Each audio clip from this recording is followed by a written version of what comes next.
maksud nggak boleh bawa rekaman, di sini semua ngerekam itu. Oh, sini rumah kita. Udah bu, bentar bu.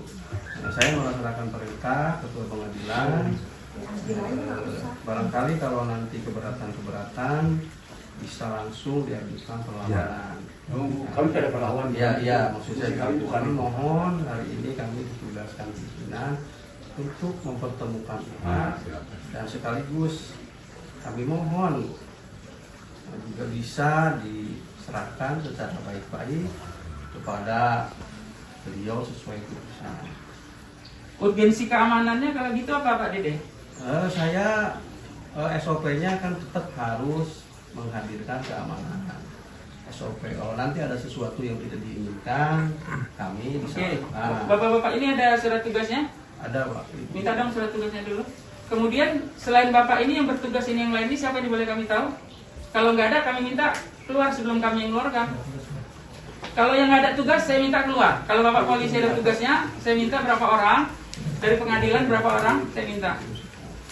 Karena ini mohon maaf saya diamanahkan seperti itu. Ya mohon izin semua ya yang tidak berkepentingan keluar. Berarti di sini juga yang ada. Saya bicara dengan Pak Dede. Saya jadi Pak Dede, kami minta yang tidak berkepentingan. Saya bicara dengan Pak Dede. Saya jadi Pak Dede, kami minta yang tidak berkepentingan.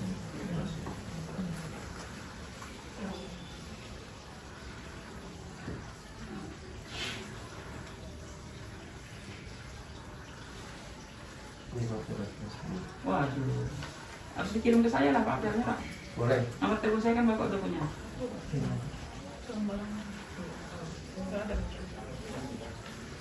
Harusnya Bapak.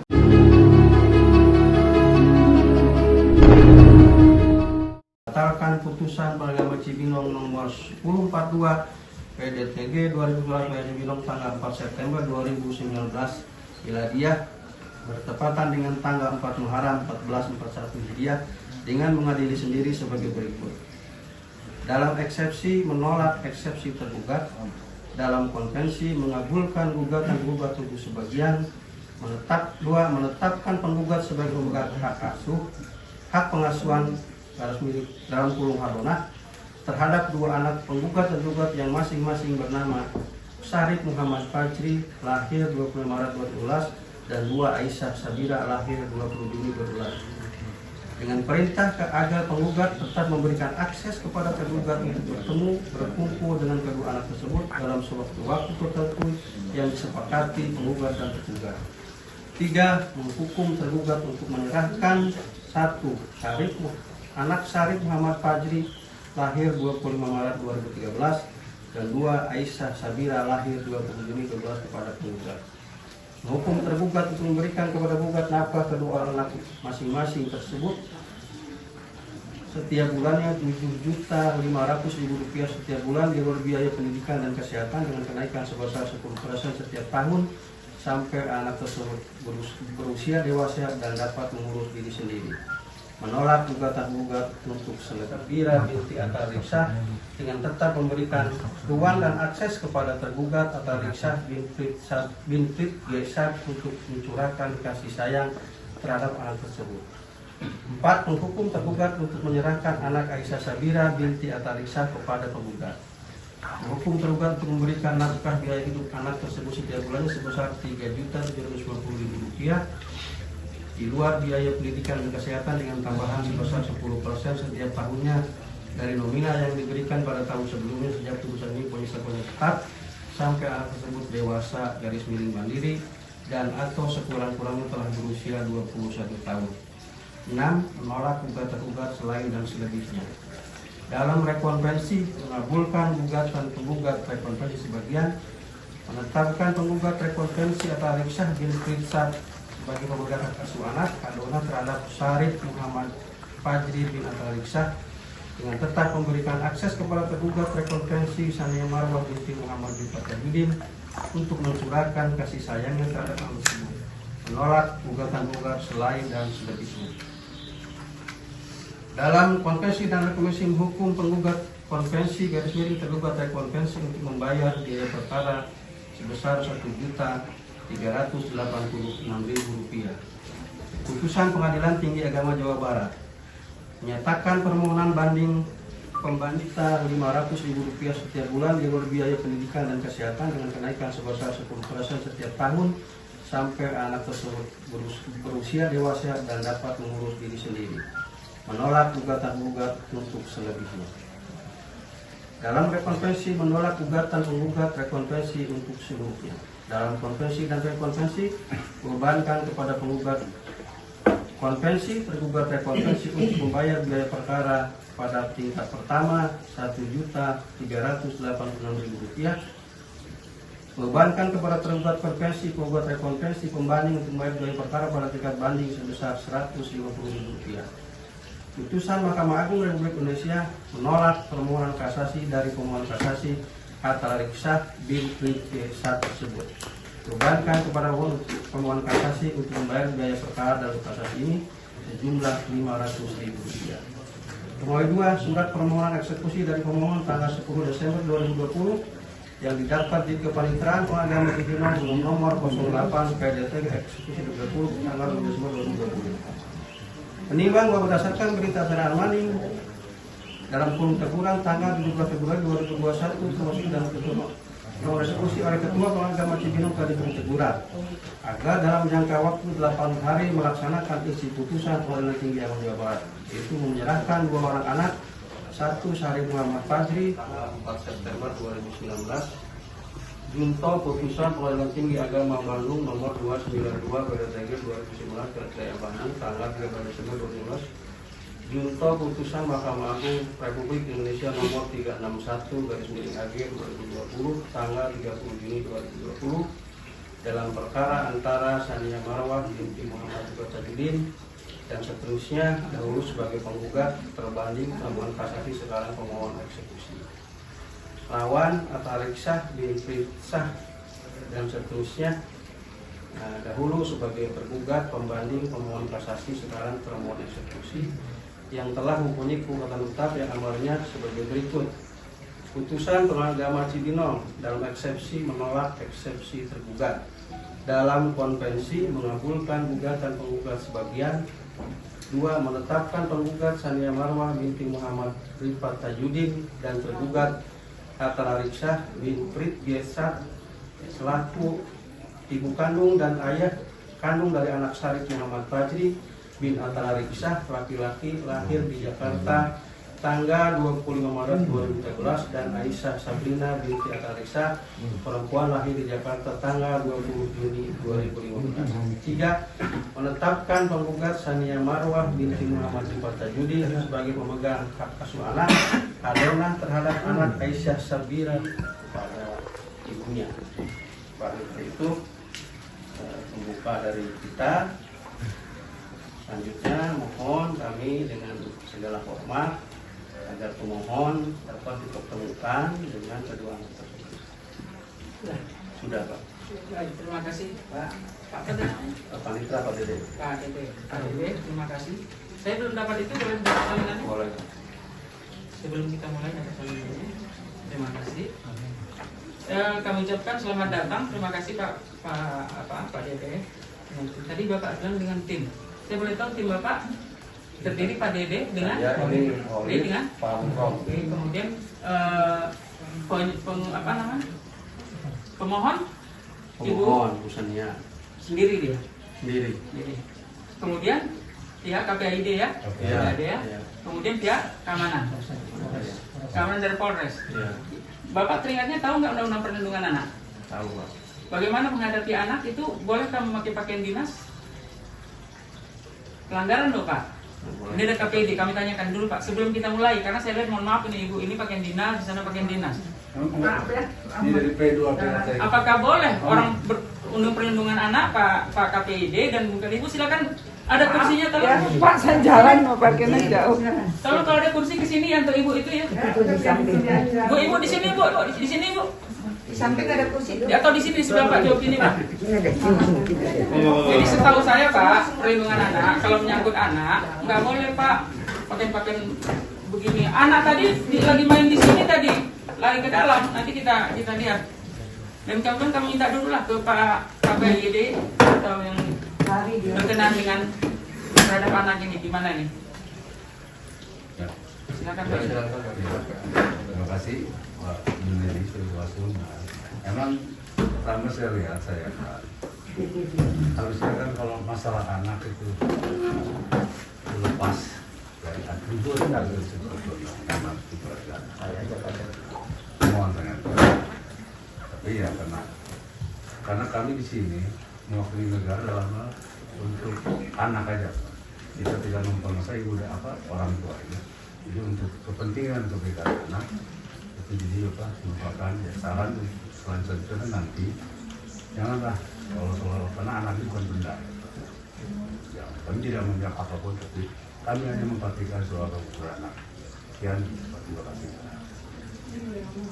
Terima kasih Pak Bupati atas sarannya. Kami kesini berdasarkan perintah jalan.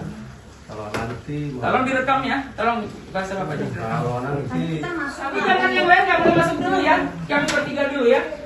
Ayo Ibu Marwah, Pak KPID silakan juga bertiga. Lihat orang aja yang kecil nggak mau. Apa ya, Mak? Yang kecil nggak mau. Tiga orang aja. Kenapa semuanya masuk? Karena lihat orang datang kami lari lagi main situ. Jangan dibilang kita nanti bunyi. Ini kamar siapa? Bisa buka kan namanya lampunya? Ayo. Ton, Nan. Ini kamar siapa? Sama Fajri. Pak, silakan Pak, dilihat Pak. Marwah juga silakan. Kami Tidak ada ya? Enggak, pengadilan. Pak. Yang nggak penting gak usah lihat. Saya nanti di kamar. Ini ada di sini. Kamar si Samira mana? Nih. Coba, kamar Samira dulu. Mampu. Ini kamar Samira Pak. Enggak ada mamanya aja di anaknya enggak ada. Enggak ada. Ya, jadi betul mungkin dia lari ke dalam. Kamar bapaknya ya? Kamu bapaknya nih. Tapi nggak mau dia. Teriak aja.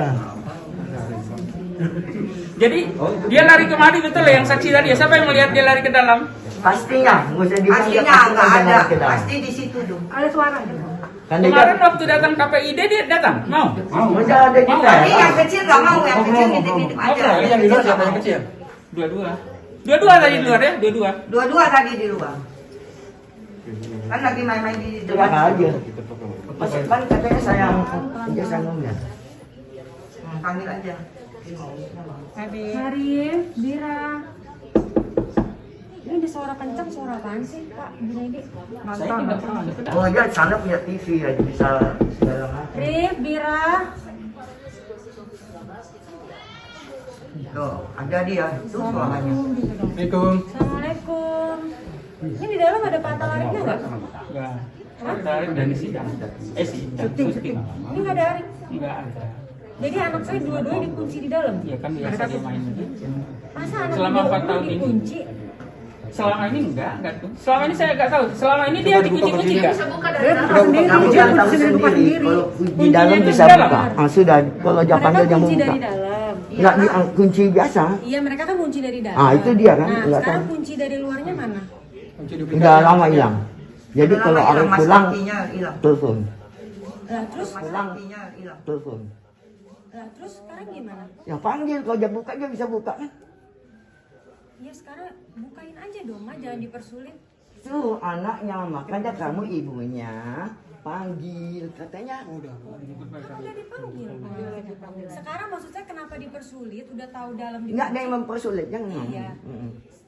Sekarang Fajri jawab, Fajri kenapa nggak buka pintu? Makin takut nanti dia. Dek. Dek. Cara pendekatannya ya. Iya, coba. Dia lihat kalian sudah stres. Dek.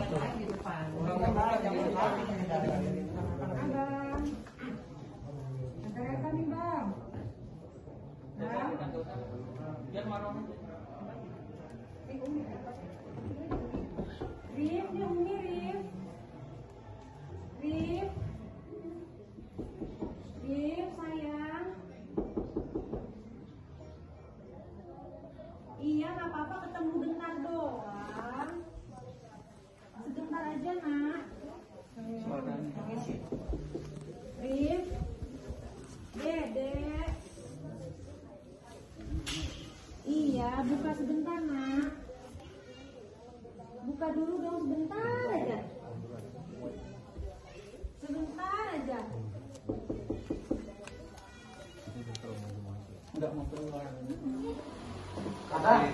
Fajri kayak ini, dulnya Maya. Maya. Hai. Sorry. Aku bilang pelan-pelan. Betul.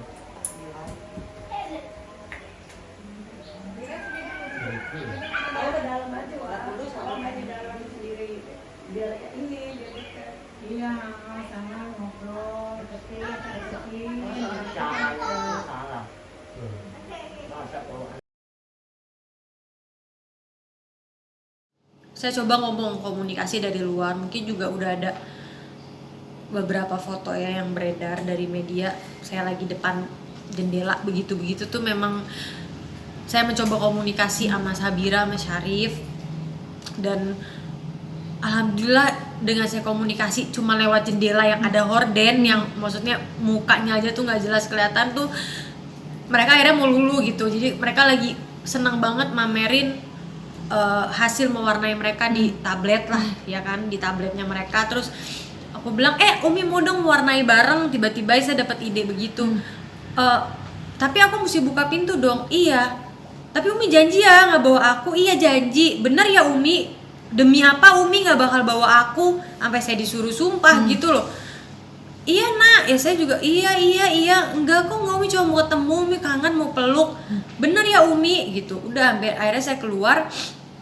Terus udah gitu dibuka pintunya keluar. Saya bilang anak Umi sini dong gitu ya. Itu perasaan saya campur aduk banget sih ya. Di satu sisi saya harus tetap tenang karena saya nggak mau bikin anak saya panik, tapi di satu sisi juga ya saya udah setahun lebih nggak ketemu, pasti perasaan saya juga meluap-luap gitu. Akhirnya saya peluk dan seketika itu juga anak saya luluh. Alhamdulillah ya, maksudnya saya udah takut anak saya apa gimana, nggak ada sama sekali. Malah Sabira lagi mau makan minta disuapinnya sama saya. Terus Syarif juga langsung ngegelendot. Jadi nih Sabira nih Syarif gitu langsung ngegelendot, nunjukin warnainnya gitu kan. Terus udah gitu kurang lebih tuh berlangsung 10-15 menit sampai lawyer dari tergugat ya Pak Junaidi tuh, saya nggak tahu dia kayak dari telepon mungkin dari tergugat ngomong, katanya udah anak-anak suruh bawa aja gitu. Nah Pak Junaidi ngomong nadanya kencang dan keras, itu anak-anak langsung berdiri, langsung lari ke kamar lagi gitu loh, saking ketakutannya kayak Umi jangan bawa aku, langsung lari ke kamar lagi sambil nangis. Padahal saya udah hampir 2 jam itu saya rayu sampai mereka mau keluar kamar, mereka mau saya suapin, udah nempel lagi. Sampai saya sempat nanya, Bira kangen gak sama Umi? Kangen dong. Bira sayang gak sama Umi? Itu Syarif yang nyaut, sayang lah kan Umi yang ngelahirin aku gitu loh. Jadi saya udah ini mau anget gitu loh situasinya. Pak Junaidi lah di belakang teriak kayak begitu ngomong. Saya nggak bilang teriak ya, intinya adalah ngomong dengan intonasi yang kencang yang cukup membuat anak saya takut dan panik. Sampai anak saya masuk ke kamar. Akhirnya di situ saya udah buntu banget karena ibaratnya gini loh, baru dapat kepercayaan tiba-tiba udah ini lagi ya kan. Terus sampai itu alotnya lah sampai jam 2 nggak mau buka pintu juga, sampai akhirnya mereka mau buka pintu karena saya bilang saya cuma mau peluk doang sebelum saya pulang. Saya bilang iya Umi, habis itu pulang. Udah habis itu saya buka pintu, dia buka pintu dari dalam, saya peluk. Nah tiba-tiba di luar terjadi kericuhan deh tuh. Saya nggak tahu tuh ada yang teriak-teriakan. Ya, yang saya dengar suaranya Pak Junaidi juga, cuma saya nggak tahu deh itu siapa sama siapa, saya nggak tahu. Ada juga dari pihak keluarga. Sampai keadaan udah menurut saya benar-benar udah chaos dan udah nggak kondusif. Akhirnya udah kita putuskan, udah ini ditunda karena udah terlalu kesian untuk psikis anaknya gitu loh. Jadi akhirnya saya pikir ya udah deh saya ngalah dulu nih hari, walaupun saya kecewa banget bener-bener, cuman ya udah ini yang terbaik buat anak saya gitu. Kalau langkah selanjutnya karena ini eksekusi jatuhnya kan ditunda, jadi akan ada eksekusi lagi. Ya memang sesuai dengan prosedur pengadilan ya Mas, karena memang itu adalah sebuah putusan yang sudah inkrah secara hukum. Jadi ya mau dilawan kayak apapun nggak akan ada gunanya. Itu adalah keputusan yang wajib untuk dijalankan. Ya sekarang apa gunanya hukum Mas? Kalau sekarang gini, tadi saya ngomong, saya sempat debat di dalam. Saya bilang gini, sekarang kalau cuman ditanya anaknya mau atau enggak, saya ngapain capek-capek ngikutin sidang 2 tahun? Iya. Apa gunanya saya 2 tahun bolak-balik ke pengadilan? Anaknya aja hari pertama bawa ke pengadilan dudukin, mau ikut siapa? Iya. Iya dong, tapi kan kenyataannya anak saya belum mumayyiz, maksudnya masih di bawah 12 tahun. Jadi memang secara hukum udah pasti ke saya gitu loh. Jadi kalau sekarang yang diperdebatkan adalah anaknya nggak mau, itu udah nggak berlaku. Kalau emang cerita begitu dari hari pertama ngapain saya berjuang dong mas? Sampai kasasi loh. Ini hak kasus saya alot banget loh. Pasti semua tahu kan ceritanya 2 tahun itu nggak sebentar. Terus sekarang saya udah sampai tahap ini nih, saya udah jerih payah saya semua. Terus apa? Apa yang bisa dilakukan? Maksudnya tindakan hukumnya tuh apa gitu loh. Kalau nggak emang ya pasti harus ditaati dong, bener gak? Jadi ya itu juga yang jelas saya akan insya Allah sih karena ini ditunda akan ada eksekusi lagi. Untuk kapannya saya belum tahu dan saya jujur belum membicarakan karena saya nggak bisa pungkirin ya hari ini tuh sangat memakan energi saya deh. Mental saya tuh hari ini sangat lelah karena saya 4 jam kurang lebih bahkan 5 jam setengah 10 sampai setengah 3 itu berarti 5 jam kan 5 jam saya berada di sebuah tempat yang menurut saya apa ya namanya orang pasti ada memori, ada trauma-trauma tersendiri ya kan, dengan saya harus menghadapi orang-orang yang juga ibaratnya ya saya tadi kan datang kalau dari pihak saya bener-bener saya mau pengadilan doang, tapi kan di situ keluarganya rame, jadi ya saya merasa saya tetap minoritas gitu loh, jadi kayak saya lelah banget sih. Jadi kalau misalnya ditanya eksekusi kapan, insya Allah ada lagi, tapi saya belum tahu kapan. Pemirsa, demikian kabar terbaru dari dunia hiburan tanah air. Jangan lupa like, komen, dan subscribe SK Entertainment untuk menyaksikan video-video terbaru lainnya. Sampai jumpa.